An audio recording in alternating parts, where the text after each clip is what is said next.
അപ്പോൾ yes, rambutan സീസണായി. അപ്പോൾ rambutan സീസണായി കഴിഞ്ഞാൽ തന്നെ എൻ്റെ ഫുൾ വീട് ഒരു റെഡ് മയമാണ്. കാരണം ഡൈനിങ് ടേബിളിലും ഹാളിലും അവിടെ ഇവിടെയൊക്കെ റംബുട്ടാനും, ഡസ്റ്റ്ബിൻ മൊത്തം റംബുട്ടാൻ്റെ മറ്റേ തോടും ഒക്കെ ആയിട്ട് ആകപ്പാടെ ഒരു ഒരു ഒരു ഒരു പൂങ്കാവായിട്ടാണ് എൻ്റെ വീടിരിക്കുന്നത്.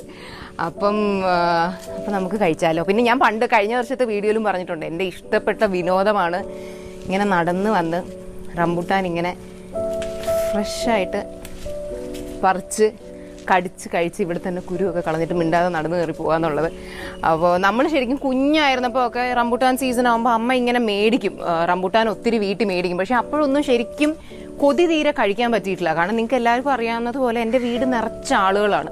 അപ്പോൾ അതുകൊണ്ട് തന്നെ and rambutan is quite an expensive fruit. അപ്പോൾ നമുക്കിപ്പോൾ അത്രയ്ക്കൊന്നും നമ്മൾക്ക് കൊച്ചിലെ വാങ്ങാൻ പറ്റാറുണ്ടായിരുന്നില്ല. അപ്പോൾ അതുകൊണ്ട് എല്ലാവർക്കും ഒരു 3-4 എണ്ണമൊക്കെ വെച്ചേ കിട്ടാറുള്ളൂ. അപ്പോൾ എൻ്റെ ചൈൽഡ്ഹുഡിൽ ഒരിക്കലും നമുക്ക് കൊതി തീരെ